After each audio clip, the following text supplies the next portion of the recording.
방송에 출연하는 스타 정신과의 의사로 발돋움했다가 환자 성범죄 혐의로 재판을 받게 된 김현철 정신건강의학과의원 원장이 PD수첩 제작진의 성폭행을 한 것이 아니라 당했다는 취지로 억울함을 토로했다. 김현철 원장은 고발한 2명의 여성 환자를 지칭하면서 달라붙은 건 2분이라고 강조하기도 했다. 28일 방송된 PD수첩에서는 유명 정신과 의사 김현철의 성범죄 및 불법 진료 의혹을 다뤘다. 대구 김현철 정신건강의학과의원 원장은 무한도전 등 각종 TV 프로그램에 출연하면서 스타 의사로 떠오른 인물로 굿닥터라는 별명도 얻은 바 있다. 김 원장의 환자였던 A씨는 지난 2017년 6월부터 석 달간 김씨가 자신을 성적 놀이개로 삼았다고 고소했다. A씨는 김 원장에게 공황장애 치료를 받았다. 치료 도중 김 원장이 일본 여행을 제안했고 A씨는 믿었던 의사라 의심 없이 따라갔다. 여행 중 김 원장은 숙소에서 A씨를 안고 몸을 만졌다. A씨는 만나면 항상 모텔로 가기 바쁘고 모든 만남에는 성관계가 포함돼 있었다고 말했다. 그러나 검찰은 형법상 위력에 의한 간음 혐의에 대해 불기소 처분했다. 피해자는 또 있었다. 3년간 김 원장에게 치료를 받은 B씨는 5차례 성관계를 가졌다. B씨는 진료를 보러 가면 호텔 예약 사이트를 열어서 맘대로 예약을 하고 가 있으라고 했다고 말했다. 28일 방영된 MBC PD수첩에는 김현철 원장이 제작진을 만나 인터뷰하는 장면이 전파를 탔다.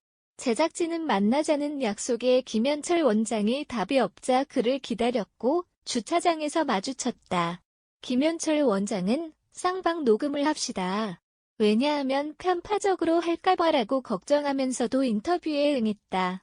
진료실에서 한 인터뷰에서 김현철 원장은 성관계는 합의에 의해 할 수도 있고 비합의하에 할 수도 있다면서 여자분이 당할 수도 있지만 그 반대일 수도 있다고 오늘 뗐다. 그러면서 자신을 성폭행으로 고소한 여성 환자를 언급하면서 본인이 맨날 마지막으로 예약한다. 빼도 박도 못하게 제가 퇴근을 해야 하는데면서 그분은 뭔가 일을 낼 것 같은 분위기였고 저는 그냥 있었는데 강제로 당했다고 주장했다. 이런 말을 하면서 김현철 원장은 책상을 바라보면서 씁쓸한 표정을 지어 보였다. 한 환자와의 성관계가 오해인데 모두 원치 않은 상태에서 이루어졌냐는 제작진의 질문에는 진짜 당연하다고 말하기도 했다. 그러나 이 사건을 조사 중인 경찰은 제작진의 조사 때는 그런 얘기가 없었다고 했다. 제작진이 환자와 성적 접촉을 하거나 애정관계를 갖는다는 것이 얼마나 환자에게 피해를 줄 수 있는지 아셨을 거 아니냐. 그 자체를 거절하셔야 하는 게 상식 아니냐고 묻자 그래서 거절하고 싫은 내색을 당했다. 달라붙은 건 2분이라고 말하기도 했다. 포털 사이트에서 영상이 노출되지 않는 경우도 있습니다. 국민일보 홈페이지에서 확인 가능합니다. PD수첩은 환자가 자신을 치료하는 정신과 의사에게 특별한 감정을 느끼는 현상을 심리학에서는 전이라고 부른다. 환자는 전이된 감정 때문에 정신과 의사를 가장 신뢰하게 되거나 때론 연인처럼 성적인 감정도 느낀다. 문제는 정신과 의사가 이런 전이 감정을 악용한다는 것. 해외에서는 우월한 위치에 있는 정신과 의사가 이런 점을 악용하는 것을 막기 위해 의사와 환자와의 성접촉을 성범죄로 규정하고 엄격하게 금지하고 있다고 비판하기도 했다. 현재 2명 이상의 여성 환자가 김현철 원장으로부터의 성폭행 피해를 호소하고 있다. 환자 A씨는 김현철 원장이 갑작스레 제의한 일본 여행을 따라갔다가 성폭력을 당했고 그 이후로 여러 차례 성관계 제안을 거부하지 못했다고 주장하고 있다.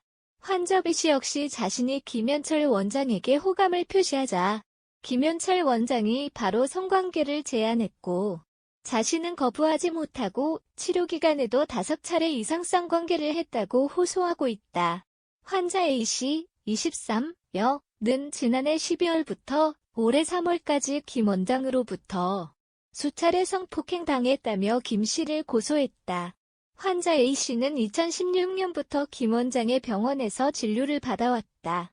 이전에도 김 원장은 2017년 우울증 치료를 위해 병원을 찾은 환자 B씨, 38여를 성폭행한 혐의로 경찰에 입건되기도 했다.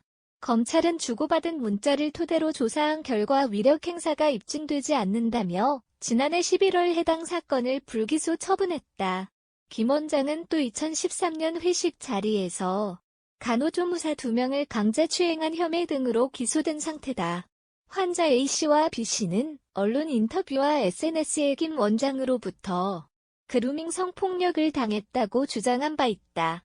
이에 대해 김 원장은 PD수첩 제작진 측에 나는 억울하다며 본인이 오히려 여성 환자들로부터 강제 성관계를 당했다는 취지로 말했다.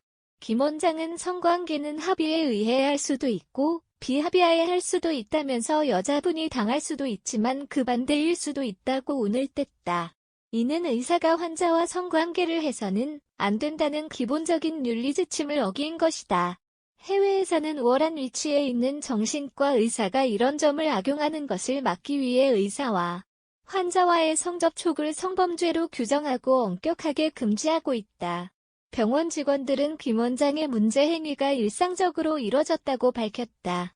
전 직원 B씨는 환자 얼굴은 기억 못해도 차트를 보면 이 사람은 가슴 큰 여자, 외국인이랑 사귀는 여자로 기억했다.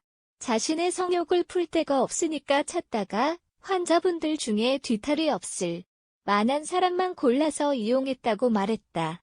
대한신경정신의학회 윤리위원회는 김 원장을 불러 이러한 사안을 조사했고 지난해 3월 말 학회 설립 이래 최초로 회원을 제명했다. 대한신경정신의학회 회원은 정신과 의사라는 자력을 가지고 자신의 환자를 망상환자라고 매도하면서 발언의 신뢰성을 깎아내리고 스스로 자기 자신을 보호하려는 행동이 극도로 비윤리적이라고 생각했다고 말했다. 그러나 취재진을 만난 김현철 원장은 환자들에게 오히려 성폭력을 당했다고 주장했다. 김 원장은 원치 않는 상황에서 이뤄진 것이다. 2명의 환자 모두 자신을 협박했다. 거절하고 싫은 내색을 다 냈었다. 달라붙은 건 2분이라고 말했다. 하지만 경찰 관계자는 김 원장이 조사할 때는 순순히 성관계가 있었다고 인정했다고 밝혔다. 방송에서는 김현철 원장이 연예인 등을 대상으로 불법 진료를 벌이고 약을 줬다는 의혹도 나왔다. 병원에서 정식으로 진료하고 공식 처방전을 통해 약을 준 것이 아니었다. 한 방송 관계자는 김현철 원장이 작가나 PD, 연예인들에게 선심 쓰듯 약을 뿌리고 다닌다는 얘기가 파다하다고 밝혔다. 병원 직원들의 증언도 일치했다. 전 직원 C씨는 방송 녹화나 라디오 방송이 있다는 핑계하에 연예인이랑 직접 상담을 해주고 다음날 우리한테 오면 누구누구 이름으로 접수를 해놓는다고 말했다. 김 원장이 서울에 가져갈 향정신 성의약품들 준비를 직접 직원에게 지시했다는 증언도 있었다. 전 직원 A씨는 향정신 성의약품들 대부분이 유명인들에게 다 나갔다. 전화로 진료하거나 메신저로 진료하거나 약은 그냥 갖다 준다고 밝혔다.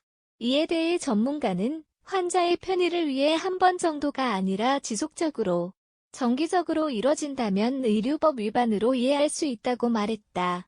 취재진이 해당 내용에 대해 묻자 김현철 원장은 약국분들도 아시고 다 아신다.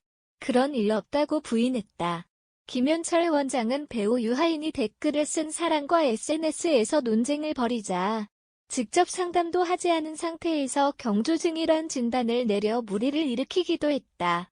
대한신경정신의학회 윤리위원회는 김현철 원장을 불러 이러한 사안을 조사했고 지난해 3월 말 학회 설립 이래 최초로 회원에서 제명했다.